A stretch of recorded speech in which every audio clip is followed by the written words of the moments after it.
Paano kung isang gabi ay makakita ka ng ganito kalaking hindi maipaliwanag na bagay sa kalangitan? Malaki, umiilaw, at tila nagtatago sa likod ng mga ulap. Meron ding kakaibang spiral na umiikot sa kalangitan. Mga bituin na nakahilera sa kalawakan. Black hole na sobrang lapit sa atin. Meron ding grupo ng mga ibon na bigla na lang bumagsak mula sa langit. At papaano kung may biglang humarang na higante sa harap mo gaya ng isang ito? Mga kakaibang bagay na nakuhaan ng kamera, yan ang ating aalamin.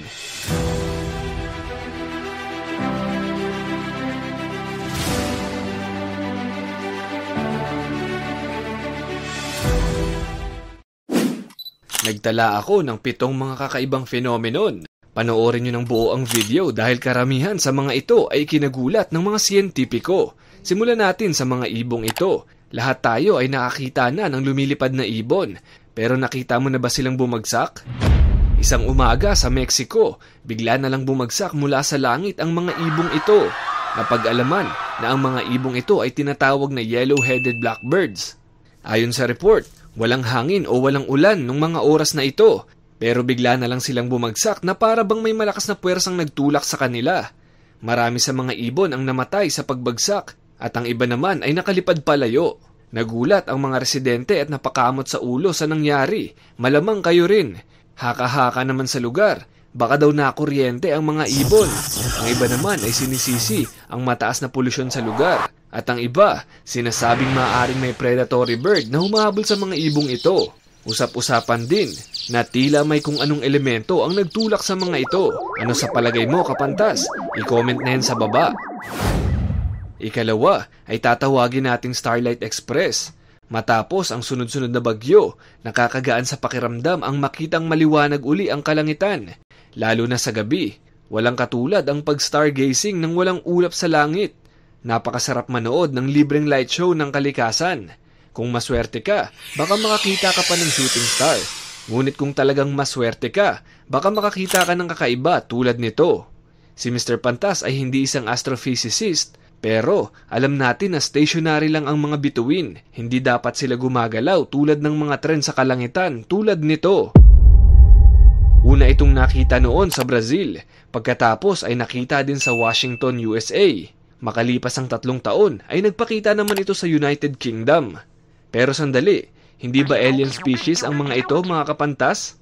Lumalabas na ang mga ito ay Starlink satellites ng SpaceX na pag-aari ni Elon Musk. Mga satellite na nagbibigay ng internet access coverage sa halos buong mundo. Noong January 2022, umabot na sa 100,900 ng mga satellite ang ipinadala nila sa kalawakan. Sadyang nakahilera ang mga ito para manatiling coordinated. Nasasalo ng mga ito ang liwanag sa kalawakan at siya namang nagre-reflect pabalik sa Earth na parang mga maliit na bituin. Itong pangatlo ang isang paborito ko sa listahan na ikatutuwa nyo rin. Ang kakaibang spiral. 6:45 ng umaga sa Norway, imbes na sinag ng araw ang sumalubong sa mga tao dito, isang kakaibang liwanag ang kanilang nakita. Hindi maipaliwanag na bagay na umiikot sa kalangitan. Noong una ay hindi pa nababahala ang maraming tao, pero lumipas pa ang ilang minuto ay unti-unti itong lumaki, kasabay ng isang blue tail of light na tila papunta sa gitna nito. Halos magpanik na ang lahat, pero buti na lang, pagkaraan ng 10 minuto ay bigla itong naglaho. Maraming tao ang nakakuha nito sa kanilang mga kamera at ang kanilang mga footage ay nailabas sa balita sa buong mundo. Pero Mr. Pantas, pwede mo bang ipaliwanag kung ano ito? Siyempre naman. Hinihinala na ito ay mga alien na sumusubok makipag-communicate sa iba pang alien sa ibang lugar. Pero napag-alaman na isa itong failed experiment na dinisenyo upang gawing sandata. Ito ay isang test launch ng isang Belava ballistic missile mula sa isang kalapit na submarine ng Russia Defense Military. Nasira ang isang nozzle sa third stage engine ng missile na naging sanhi upang lumabas ang usok ng patagilid at nagpaikot-ikot ang missile sa isang spiral na pattern. Hindi man alien ang dahilan, ay nakakatakot pa ring malaman na ito ay isang malaking ballistic missile na nag-malfunction. Paano kaya kung sumabog ito sa lupa? Tiyak na mas malala pa ito sa mga aliens.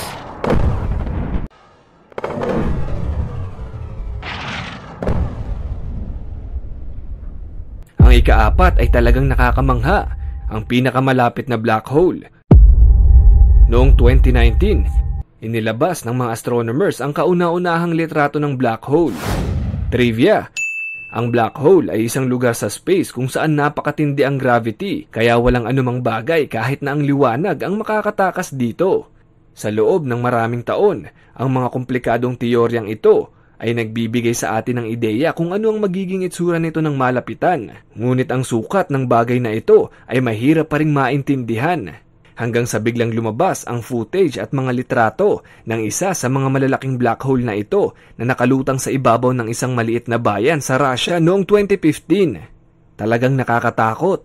Pero mas nakakatakot ang hindi mag-fact check dahil ito ay simulation lamang na nilikha ng Proxima Space Agency. Pero paano nga kung nagkatotoo na ang isang black hole ay malapit sa Earth? Ano ang mangyayari kung ang pinakamalapit na black hole sa ating solar system, ang black hole na may pangalang A0620-00 ay biglang lumitaw sa ating kalangitan? Ang bagay na ito ay 6.5 times na mas mabigat kaysa sa araw.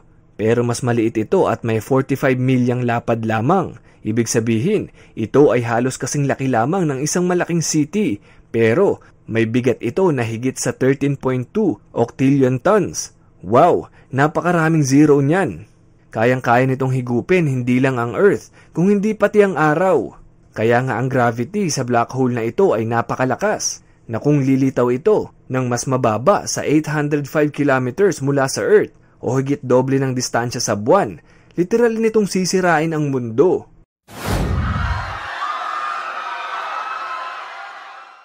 Ikalima ay talagang nakakamangha, ang giant jellyfish. Sobrang kakaiba at madalang talaga ang isang ito. Parang jellyfish sa langit, hindi ito mind flyer sa Stranger Things. At isa pa, akala ko nung una ay kidlat pero hindi. Ano ba ito?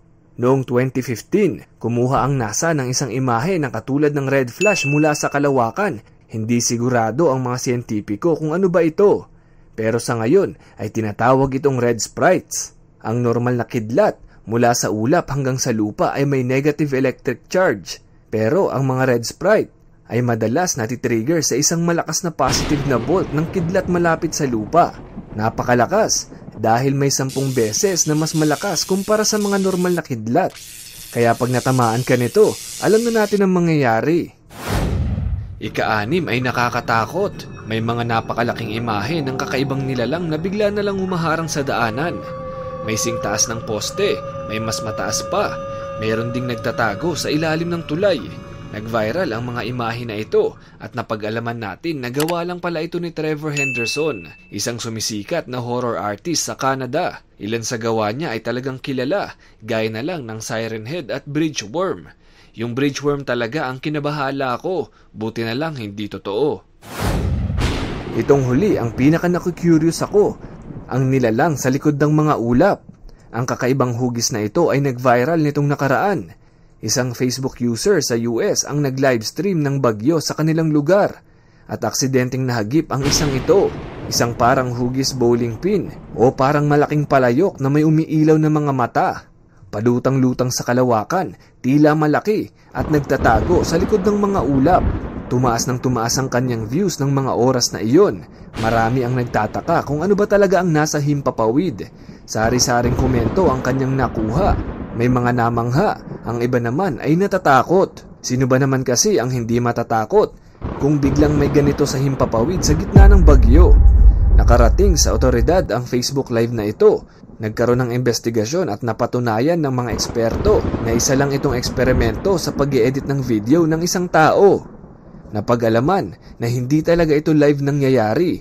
Ang videong ito ay nagawa noong 2018 pa sa Malaysia. Nag-experiment lang ang gumawa nito noon ng video effects at aminado ang mga may-ari ng video na hindi totoong nilalang ang lumulutang sa kalangitan. Marami ang nakahinga ng maluwag dahil wala naman palang dapat ikabahala. Marami rin ang nagalit at ang iba namay natawa. Sino ba naman kasi ang hindi matatawa? Nang i-reveal ng mga may-ari kung anong klaseng bagay ba ito, ay lumabas na isa itong bibe. Ay hindi yan, si Justin Bieber yan. Ganitong bibe. Marami pa tayong ipapalabas na kakaibang bagay sa ating channel. Kung umabot ka sa bahaging ito, ay siguro naman deserve ng videong ito ang isang like mula sa'yo. Click mo na rin ang subscribe at i-click ang all notification button para hindi ka mahuli sa mga ganitong klase ng phenomenon. Magkita-kita ulit tayo sa next video. Uli, ako si Mr. Pantas at sa channel na ito, libre ang matuto.